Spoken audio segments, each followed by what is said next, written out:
Morning to you, Lagos. Good morning to you, Nigeria. Today is 30th day of November 2023, and it is on Thursday. 30th is the last day in the month of November, and December is just at the corner. I hope Christmas smiles, is in your face, or you've been getting some from your neighbor, your colleagues in the office, from your friends, from your acquaintances, or from people around you. Good morning to you once again. My name is Oyinpriye Krumale. This is the newspaper review reaching you live from our studios at High Impact 102.1 FM. Hello, Afyong. Good morning. Yes, very good morning to you, Krumale. My name is Afyong Ayani. Welcome to the newspaper review. You talked about, the coming month, the last month in the year, that's December, and if people have been getting stuff from their colleagues. Yes, I've not really seen anything. Nothing like for gifts. now. Not for now. You? Yes, not for now. Why don't I believe that? Yeah. I look at your status every day. And to say that you don't get smiles from your acquaintances, maybe I should give the public your number so they can look at your status on a daily basis, so they can refute the claims you're making here this morning. Yes, I'm not going to be.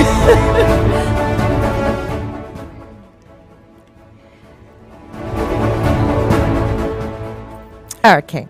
All right, so yesterday something happened. Okay. President of the Federal Republic of Nigeria, Bola Ahmed Tinubu, presented the budget to the National Assembly. In fact, before we start going to stories making the rounds on front pages of the newspaper, on the front page of the Punch newspaper, we can see the president presenting the budget to a joint session of the National Assembly, where both members of the House of Representatives and members of the Senate were together, and the president presented a 27.51 trillion naira as the budget for the year 2024. And mind you, this is the first budget that Mr. President will be presenting to the National Assembly since he took over as the new president of the Federal Republic of Nigeria. And according to most especially when I spoke with Shanson Okwade yesterday, some days ago, he said that the current administration, now the Tinubu administration, cannot be effectively judged by the way and manner they implemented the former budget, which was put in place by his immediate predecessor, President Muhammadu Buhari, who exited in May. And that we can't really judge, evaluate and assess the administrative and managerial skills and acumen that the current administration will bring to bear, utilizing that particular budget as an instrument of finance and development in the country. But this particular budget, we are going to hold the government accountable to the people. However, it is very, very much, disheartening that we have 81 trillion naira debt to facilitate. 81 trillion naira debt to facilitate. 81 trillion naira debt. Of course, even when President Muhammadu Buhari, I beg your pardon. Yes, even when President Muhammadu Buhari was on the saddle before he left and Tinubu came in, there are reports, not just only reports, verifiable reports, that about more than 90% of Nigeria's revenue is used to service debt. Well, let's just hope that it's going to be a different thing for the current administration as its time in office, progresses and proceeds. And in this morning's newspaper review, we will be opening the phone lines today, because guess what?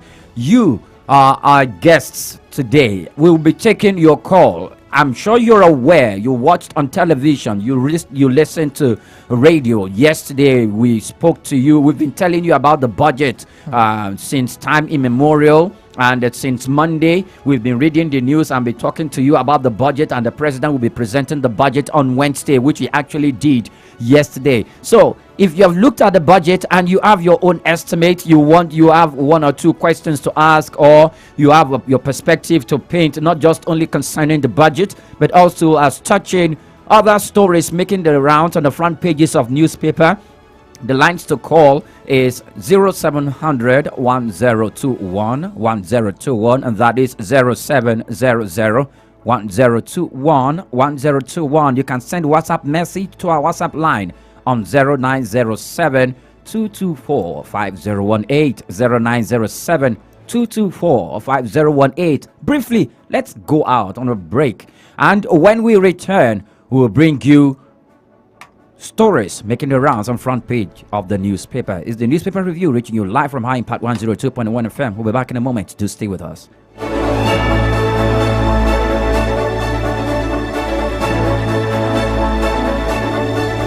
You're looking for an avenue to blast your brand? Why not let us be your detonator at High Impact Radio 102.1 FM with Got You Covered. For advert placement, sponsorship, partnership, call us on 0706 393 5694 0915 958 1881 0902 745 3931, or send an email to info@highimpactstudio.com.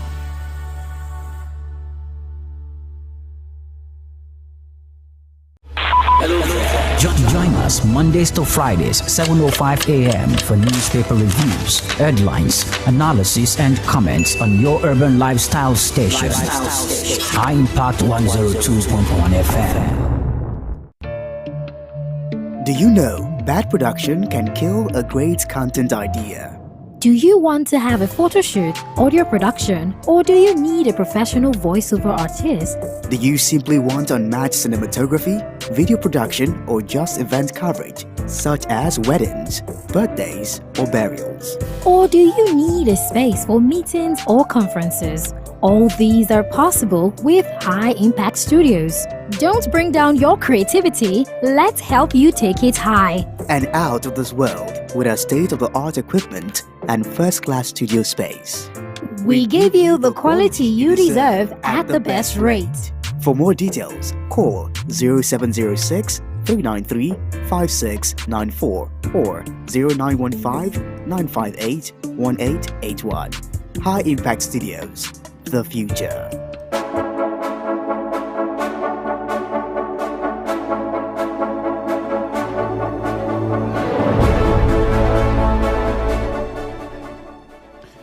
Straight away now let's move on to stories making the rounds on front page of the newspapers. And first of all, we'll bring you stories on the front page of the Punch newspaper.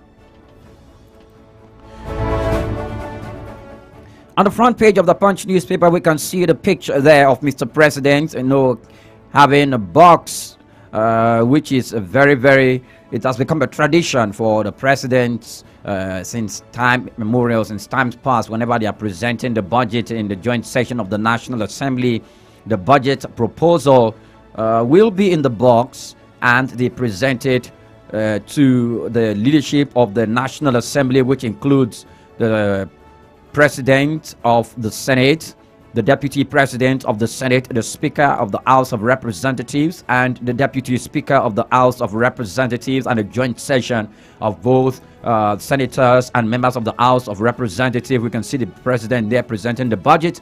The picture captured vividly right there on the front page of the Punch newspaper. And the caption says 2024 budget, defense, education, roads get 6.7 trillion naira. Federal government eyes 10.4 trillion naira tax. Two writers to that story. President targets PPP to finance infrastructure. Plans huge IGR and fresh loans. Okay, fresh loans. Asset sale. Okay, I hope that asset sale will not generate another form of a public tantrum, since we know that was what happened before when they actually put up Nigerian refineries for sale. Let's see how it's going to go this time. Tinubu promises 3.75% economic growth and jobs. Reliance on loans has reduced. That's coming from Wale Edun. And two other stories above the nameplate of the Punch newspaper. Ayedatiwa returns to Ondo State, heads executive meeting today. Ayedatiwa returns to Ondo State, heads executive meeting today. Federal hospitals and chief executive officers diverting drug funds. Pharmaceutical Society of Nigeria alleges. Federal hospital and CEOs diverting drug funds. PSN alleges. Supreme Court backs CBN, cancels old Naira deadline. That story is on page 26 of the Punch newspaper. And to other stories on the front page of the Punch newspaper, Norway's Equinor sell 20% stake in Chevron Agbami field. And to another story here, robbers kill Ogun Finance Director in bullion van ambush. So sorry. Robbers kill Finance Director in bullion van, Ogun Finance Director in bullion van ambush. It's on page 27 of the Punch newspaper. So sorry about that. Very sad. 25 die in Kwara tanker fire. That is the last story on the front page of the Punch newspaper. Do remember that the number to call is 0700 1021 1021. That is 0700 1021 1021. You can send WhatsApp message to our WhatsApp line on 0907 224 5018 0907 224 5018. Those are the stories making the rounds of the front page of the Punch newspaper. Okay, let's look at the Daily Trust newspaper. The big story saying security gets lion's share as Tinubu present 27.5 trillion naira budget. I'll take that again. Security gets a lion's share as Tinubu presents 27.5 trillion naira budget. You can read that story up on page 4 of the Daily Trust newspaper. And this is a 2024 fiscal year. All right, away from that one, we have several writers to this particular big story on the Daily Trust newspaper. Recurrent takes 18.51 trillion naira, that's capital 8.7 trillion naira. Again, President wants and proposes passed in 1 month. 87 trillion naira debt. Warren reduce it. Akpabio, that's Akpabio talking there. 87 trillion naira debt. Warren reduce it. Away from that one, past budget failed to meet expectations.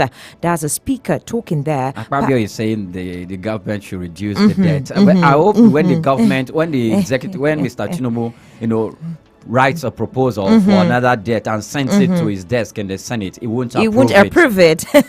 I really hope so. All right. Okay. Budget estimate will bring economic depression. That's the People's Democratic Party talking there. Budget estimate will bring economic depression. In my opinion, are we not already in depression? Well, really? That's the voice of an opposition. I expect them to take to at least make a statement. All right.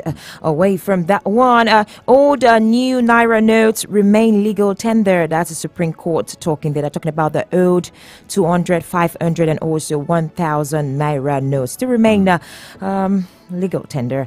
Read that story up on page 6 if you're interested. NSCDC personnel open fire on student in Abuja. That's on page 3 of the Daily Trust newspaper. That's so sad. NSCDC personnel open fire on students in Abuja. I think he has been arrested. He's going through interrogation in the hands of police officers. All right. Denying us Kano mandate will ignite crisis. NNPP tells ECOWAS. European Union, UK, US, that's the United States. That story is on page 11. Denying us Kano mandates will ignite crisis. It will not ignite any crisis. Oh my. It will not ignite. Nobody has the right. Nobody the has the monopoly of violence in this country. God. It will not ignite crisis. It is a court. That's what the court said. And the what's his name? Abba Yusuf, who is the governor of the state, and the governor of the NNPP, has told his stalwarts and his NNPP stalwarts to remain calm. They are going to appeal the case to the Supreme Court. Well, I think they should just let the court have their, the police, their way on this point. The police, the Nigerian police, the Nigerian security, NSCDC, the army. No, they should be on their toes concerning this. Nobody has the monopoly of crisis or violence in this country. You can't come out and be threatening, making threats that if you are not given the mandate, it is the court that is making the pronouncement. Courts are sacking governors and replacing them from another political party. Courts, depending on the evidences presented to them, courts are removing lawmakers who were elected. Elijah Abu was elected. Senator Elijah Abu was elected. He was removed by the Court of Appeal. Yes. And he left. Mr. Moftwang of Plateau State has been removed by the Court of Appeal judgment. And also several others, Senator Natasha Akpoti. Yes, it was as well. She was actually given. The judgment actually favored her. Yeah. Favored her. So it's this is law. This is politics. If we leave politics, if we leave politics to just be played by politicians and not allow the law in Nigeria to take its course. It's going to be crisis everywhere, and nobody should threaten crisis. If anyone is threatening crisis, the police should arrest them already. Okay, let's leave that. Let's leave that particular story. It's not going to bring any crisis. Still on the Daily Trust newspaper, 25 killed, 15 injured in Kwara road crash. This is very devastating. You can read that story up on page 27 of the Daily Trust newspaper. All right, away from that one, let's move up there. International Day of Solidarity with Palestinians. UN reiterate two-state solution. Okay. Nice. Abuja flight diversion to Asaba, controversy as dispatchers, controllers disagree. Read that story up for yourself on page 26 of the Daily Trust newspaper. Bandits kill 18 hunters in Taraba. I can see why, security is taking the larger chunk of their budget for the season. I think at this point, our security should really be, well attended to. And I'm happy that this is also very paramount to the president himself on this particular one. This is very devastating. Bandit kill 18 hunters in Taraba. Very sad. All right, read that story up for yourself on page 25 of the Daily Trust newspaper. And that's all on the Daily Trust newspaper. Remember, you can follow us. You can watch us live on YouTube at impact 102.1 FM, on YouTube and also on X at impact 1021 FM. And also, you can call us and give us your commentary because you are our guest for today on the newspaper review. 0700 1021 1021. Also, send us a message, on WhatsApp or SMS us on 090 7224 5018.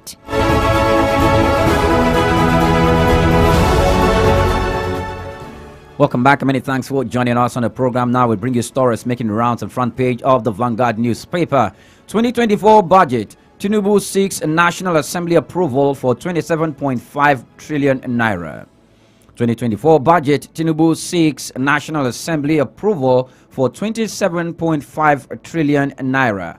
Other stories on the front page of the Vanguard newspaper. Robbers kill Ogun Governor, Office Finance Director, cut away huge sums of money.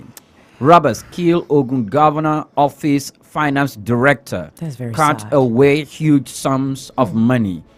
Okay. Moving on to other stories. Tinubu's 2024 budget deceitful, has no mechanism for economic recovery. That's coming from the voice of the opposition, People's Democratic Party. They said the Tinubu's 2024 budget deceitful, has no mechanism for economic recovery, says PDP.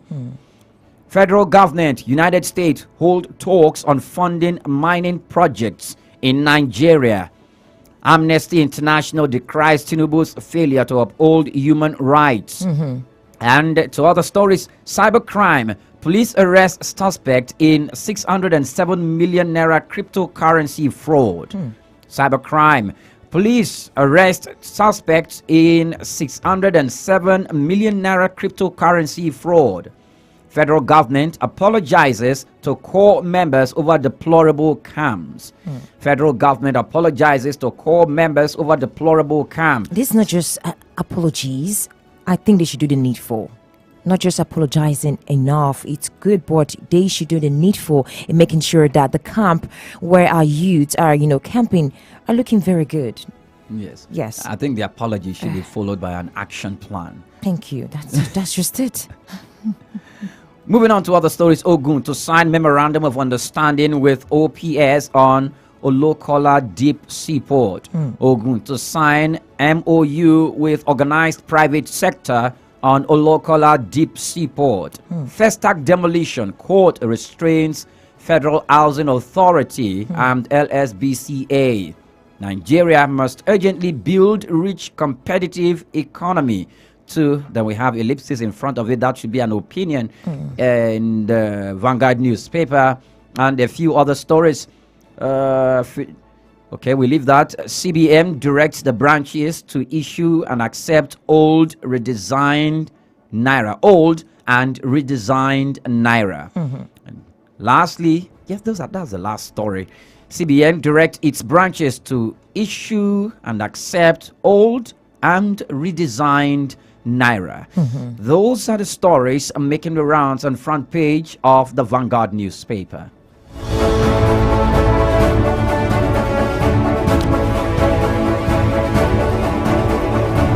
All right, we'll take a break, and right now, when we come back, we'll look at yet another paper. Don't touch it, I'll keep it locked. Join us Mondays to Fridays, 7:05 a.m. for newspaper reviews, headlines, analysis, and comments on your urban lifestyle station. High Impact 102.1 FM. Put a touch of class and finesse on your brand by advertising with us at High Impact 1021 FM. For more information, call 0706 393 5694, 0915 958 1881, or 0902 745 3931. Follow us on our social media platforms at High Impact 1021 FM. Our deals are hotter than the weather itself. Our deals are hotter than the weather itself.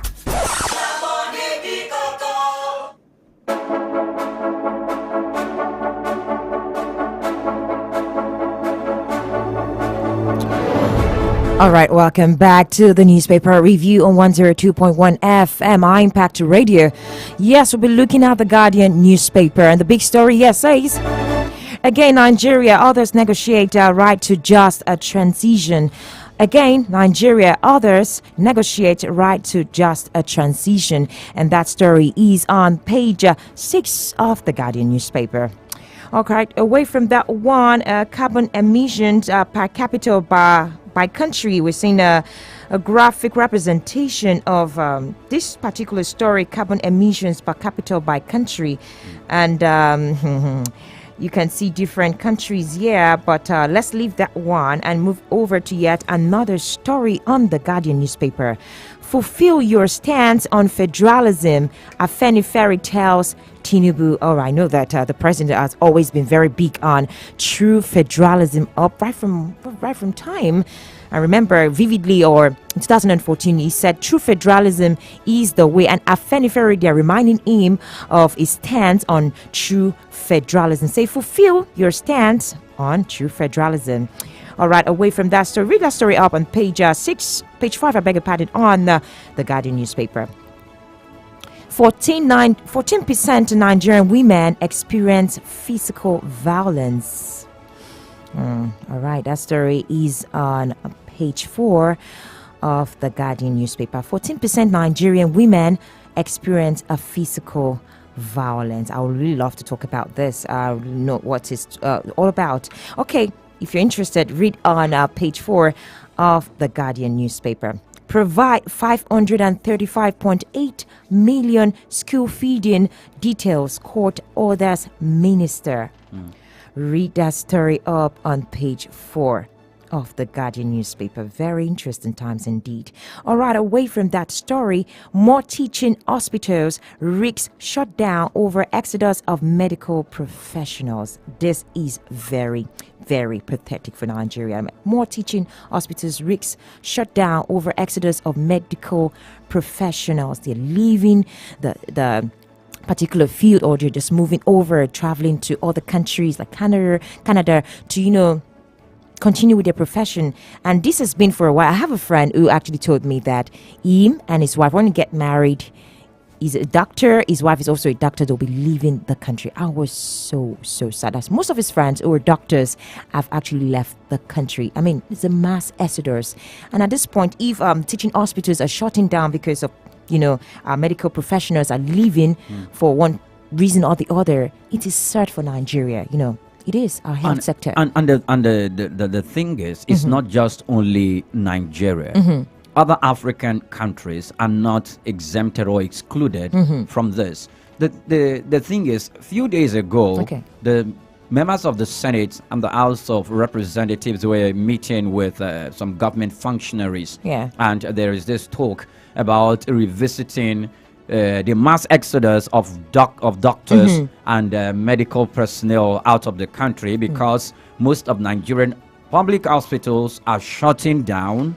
And the reason is not because there is a public industrial action or there is a strike by the Nigerian Labour Congress, but because most of the teachings, most of the staff, medical midwives, doctors, medical personnel are not on ground, and if they are on ground, they are very, very few to attend to the number of people, though that has been the case, but it has become very worse at this particular point in time. So when the political leadership talk about issues that Nigerian doctors are living in their numbers out of this country to greener pastures, and they are thinking of a remedy for that situation, they have not creatively thought about it. I think they are still mooting the idea that the Nigerian doctors should be, given they should practice here for 10-15 years before before leaving the country. And I don't think that's going to solve the problem, because that would be limiting the human rights of the Nigerian doctors. Now, nobody likes it. I don't like it. Nigerians don't like it that their doctors are leaving their country, their medical staff are leaving the country in drove. But the leadership, the political leadership, government functionaries, if they are going to put such a law that they should not leave, that Nigerian doctors should not leave, they should practice for 10 years or for 15 years before leaving this country to greener pastures to practice their profession. Then can they equally put the law that politicians should not leave this country? That is just this. That is yes. They should not leave this country to the US for medical to India, attention. for medical attention. Yes. So until they are done with their 8-year tenure in office or their 4-year tenure in office, can they equally make such law? Because if they are not making such law to keep them here to use the medical facilities that we have in this country, and they are making laws to prevent the Nigerian doctors from going out, then I think that there is no balance in that. What is good for the goose is good for the gander, in my opinion, and that's just what I would say to this. They know, I think our leaders know what to do. They should actually put the law that will just be balanced for everyone when it comes to this particular thing we're talking about here. All right, let's leave that story to slide for a while, and I still have more stories here. Okay, more teaching hospitals risk shut down over exodus of medical professionals. All right, that's been taken. Lastly, that should be all on. That should be all on the Guardian newspaper. Remember, you can send us your commentary on 0907-224-5018, 0907-224-5018. You can call us, because you are our guest. We are taking the papers, and we want you to give us your commentary, your thought on all of the stories we've taken so far on the Daily Trust newspaper, The Punch, The Guardian, and also, the Guardian. And also remember, you can call us to give us your comment on 0700 1021 1021. Quickly, I want to read this comment here. We have a comment from someone. Her name is Sade from Ikeja. Shadi says, good morning. On the Daily Trust newspaper, the Supreme Court says old Naira remains a legal tender, but banks have not reversed their ridiculous cash withdrawal limit, both in the bank premises and also ATM. That's very interesting. Yes, we know that there's this cash. There's this limit. Let's say limited Withdrawal amount limit, of cash. yes, true. Withdrawal limit. Yes. And it's an issue that the government needs to visit again. However, there is also a panic. We talked about that on record last week, where there's been this scarcity of cash. And I remember speaking to Mr. Sheson Okunade. There was panic withdrawals by Nigerians. That was it. On this perspective, that there's panic withdrawal by Nigerians, given the fact that there is this, we are in the month of December, or we are already close to the festive period, and there will be lots of people will be traveling from one part of the country to the other. However, it is safe if you don't go with cash, if you can do transfer on most of your transactions. But there are some parts of the country that you go to that most you just need cash. You need cash just need to cash, transact your business. And the funny thing is that part, of course, our brothers from the southeastern part would like to go to the village and some other part of there's going to be lots of traveling and moving around. And unlike Lagos, Abuja, and a few other places in Nigeria, where you can freely transact business using the USSD code, using your bank apps. In most places you go to, the remote areas, you pay with cash. And if you are going to fund yourself, finance yourself, and take care of personal dealings and other financial transactions, you need a huge amount of cash with you to facilitate such transactions. That in itself, security-wise, is not advisable. It's not advisable. Well, let us go to Ondo State. And I would like to look at that particular story. Ondo State has been in the news for a long time. And that particular headline says, Ondo crisis worsens. Assembly demands Ayedatiwa's resignation. The writer to that story says, heavy security presence at Ondo Assembly. Lawmakers give condition for truth. Okay. I'm sure because we've been talking about the Ondo State crisis almost every time for the past 3-4 weeks, whenever we come on the newspaper review, I want to be sure that our listeners are already abreast. You already have the update on what's happening there. If you don't, let me take you back to yesterday. The House of Assembly in Ondo State was requesting the Deputy Governor, Lucky Ayedatiwa's resignation. They needed him to sign a letter of resignation, but not dated. They don't want him to put a date on the letter of resignation. They just want him to write a letter of resignation, sign it, and probably send it to them or keep it. So that, when the date they feel is right for him to leave comes, they can put that. But that particular demand from the House of Assembly in Ondo State came after stakeholders on the political party had met with President Bola Tinubu on the truce, on the impasse between Lucky Ayedatiwa and his principal. Akeredolu. Akere Oluwarotimi Akeredolu, who has not been in the state, who has been in Oyo State since he came back from his medical leave from Germany. And today, Mr. Lucky Ayedatiwa is, as the paper said, is going to be having an executive session, state executive meeting with the commissioners there. And there is heavy presence of security in the House of Assembly.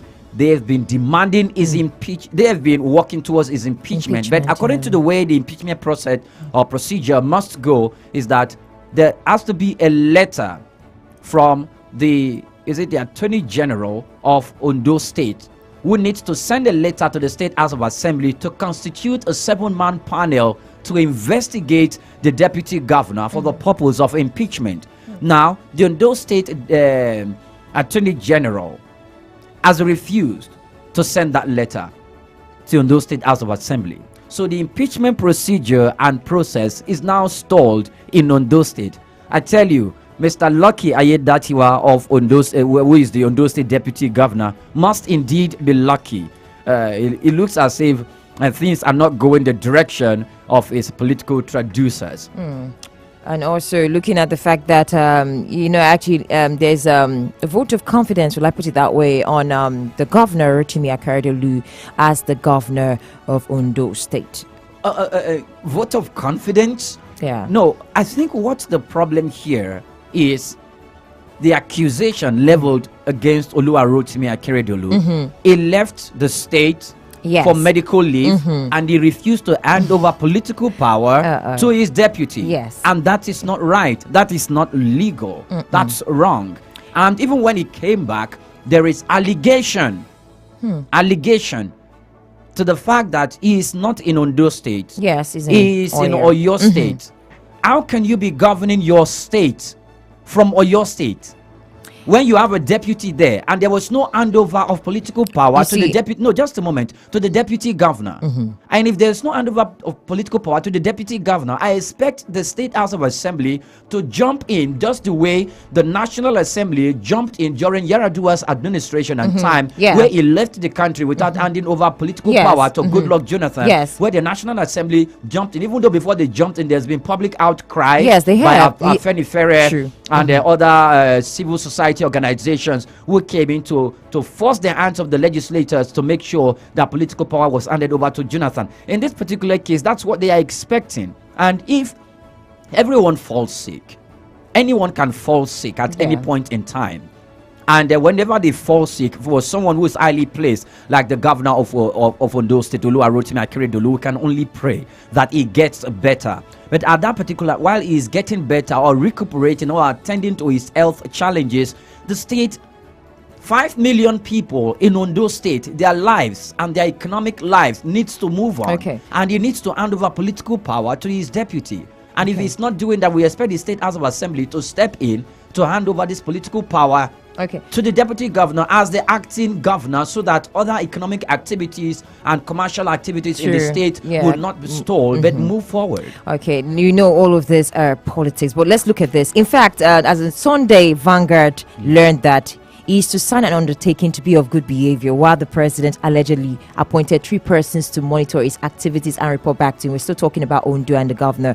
And Tinubu's position emerged after he met parties to the crisis behind closed doors for over 6 hours at the Aso Rock Villa on Friday.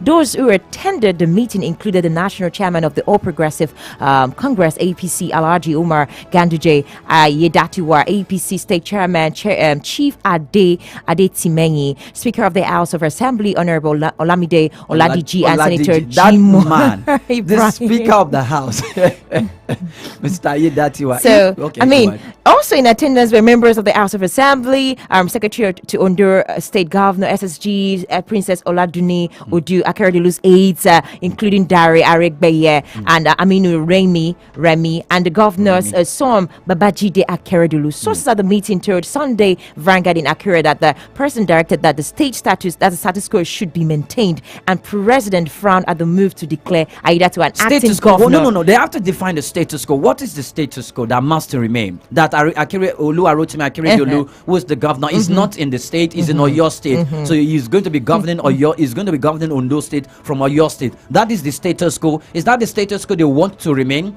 Would that status quo favor the people of Ondo State? They should be looking at the people at this point, but I think this is really politics. When the president frowned at the move to declare Aida Tiwa as acting governor and warned that such must never happen in the state, and one of the sources said, and we're looking at the president somehow actually blocked the moves to oust the governor, that's Rotimi Akeredolu. Who said the president blocked? That's the way I would like put it. Politically, some persons are saying, in this vein, way the president has actually tried to take a move on the situations in Ondo State. That means he's actually trying to give a soft landing for the governor and trying to at this point. At this particular point in time, you see, the All Progressives Congress.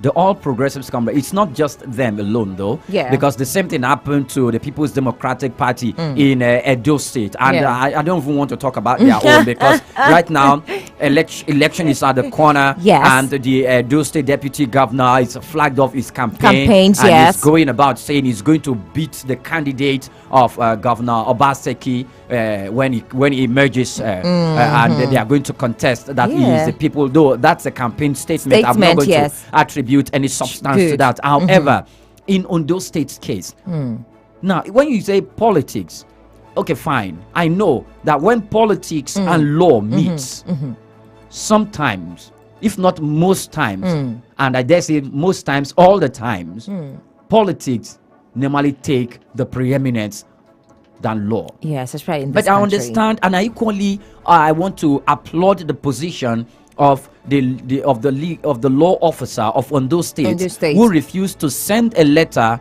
to the State House of Assembly requesting that they constitute a 7-man panel to investigate the deputy governor, which is part of the impeachment proceedings that have been set, that will be set. And if that letter is sent, I tell you, Mr. Lucky Ayedatiwa is gone. Yes. Okay. And at the same time, Right. but why are they not? If they say the status quo should hold to it, why are they not looking at it from the perspective that the people of Ondo State needs leadership? They do need leadership. It's been for a while, though. And it is, why is he your deputy governor? Why is he the deputy governor? If it's not to hold the fort in your absence. And Priya, you see why I say it's mostly politics. In politics should not take yes, preeminence. that is just it. But Okay. Let's move. Let's go to another story. All right, we have a comment here from one of our listeners. This is from Yemi from Yaba, and he's saying, "Good morning, Our Impact. My contribution to this conversation is that during Yaradua's time, Ogbeni Akeredolu was one of the major people that called for the resignation of a president. Then why is it taking him forever to do the same?" I remember vividly. That's quite true. And this is contribution. Thank you so much, Yemi from Yaba. Okay, and we already know that Akeredolu is a lawyer. I mean, of course, he should know the law. He should. He's not just a lawyer. He's a senior advocate of Nigeria. He should know the law. But when it comes to politics, I mean, we can tell. Well, I want to quickly visit. I think it's something we've talked about before, and I think it's about the people declaring violence is going to take place in Kano State if our mandate is denied us. I think that story is on the front page of the Daily Trust newspaper. Okay, there's a comment. All right, we have a comment already. All right, this from Dames. How visible is the budget of Renewed Hope agenda? The president is setting, and at the moment, what we need is good governance, also making things easy for the citizens. All right, page you from Ijesha. Okay. Well, if you want to talk about the budget, it's okay. In the front page of the Punch newspaper, we have it that security, defense, education, security is actually taking the larger chunk. Yes. They took and roads took 6.7 trillion naira. Yeah. Well, I am glad that I keep seeing education there. For Nigerians, what they should be doing. When we talk about governance, we most times leave it to people who when we've elected to represent us either in parliament, in the State House of Assembly, or in the Federal House of Assembly, the House of Representatives, or the Senate. We just leave them there completely without following up on what they are doing in parliament. Yes, most of them have campaign offices in their senatorial districts, in their constituents, in the House of Representatives, and across the states where they stay. So enlightened persons in the vicinity should once or twice go to the house, go to these offices of their representatives in their constituents and ask some very, very important question as for the budget being passed. I remember vividly one of the senators talked about having the intake. The senator is actually from Kaduna State. He was talking about the input of Nigerians into the 2024 budget, and that the budget should not be solely the dictate of the executive organ of government, and probed and looked into too by the legislative organ of government. But there should be a town hall meeting in the senatorial districts and in the constituents in the House of Representatives in their several constituents to have the input of Nigerians, because we hope that this budget should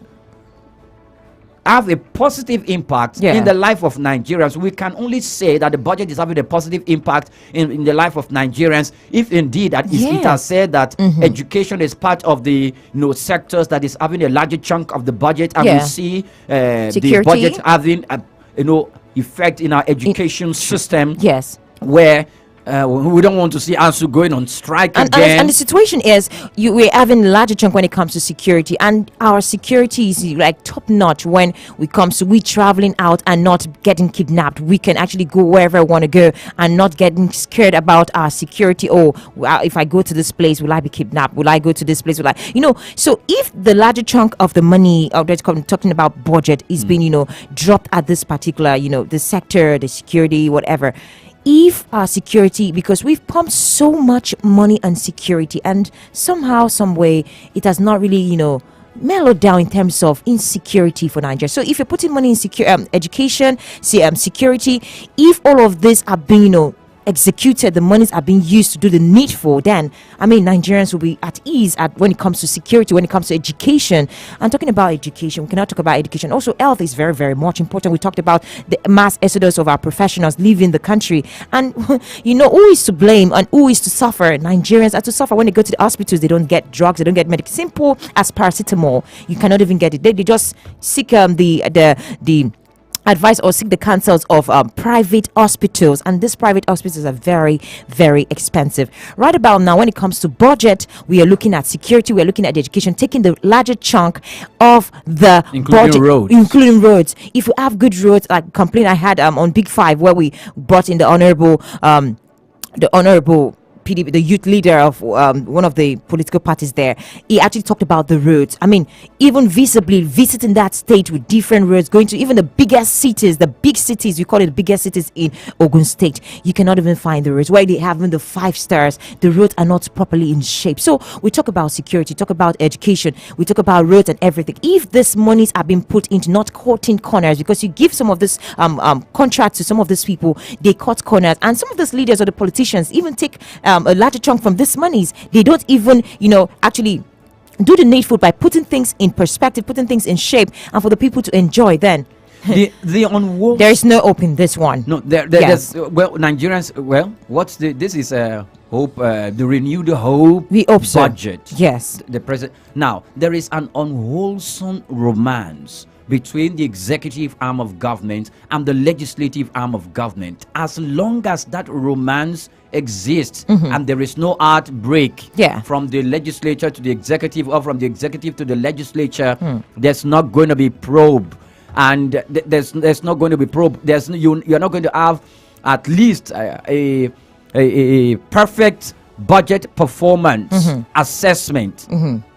When they say budget performance and assessing the budget performance of each state, or including the federal government, you're not going to have a percentage that should give hope to the people, except the legislature be on their toes to do their job, follow up on the ministries, departments, and agencies. Oversight functions must be effectively carried out, and the MDAs and their heads, including security agencies and our chief security officers in the army, the chief of army staff, the chief of naval staff, the chief of air staff, and the chief of defense staff, including the inspector general of police and the comptroller general of customs. Regularly, they must be summoned or invited to the National Assembly for briefing. Yes. For briefing. They need to do that regularly. If they don't do that regularly, and our senators are just assuming that things are fine, there's no insecurity in the land because they have the driving convoys, they have security to themselves. True. The ordinary Nigerian does not have that personal security, and it's high time they start thinking for Nigerians and not for themselves. I think our time is fast. Yes, I need to put this there. And also, like we said earlier, that the people should not just keep quiet. They need to ask their legislatures. They need to talk. They need to ask questions. And, all of the promises they made so far, they need to actually remind them of those promises. And that's why we call it a day on the newspaper review. I want to say thank you to everyone who sent in their comments during our conversation. And we'll be drawing the curtain here on the program. Thank you for listening. I am Oyin Priye Kromale. Do have yourself a great day ahead. I am Afio Ayeni. Thanks for listening.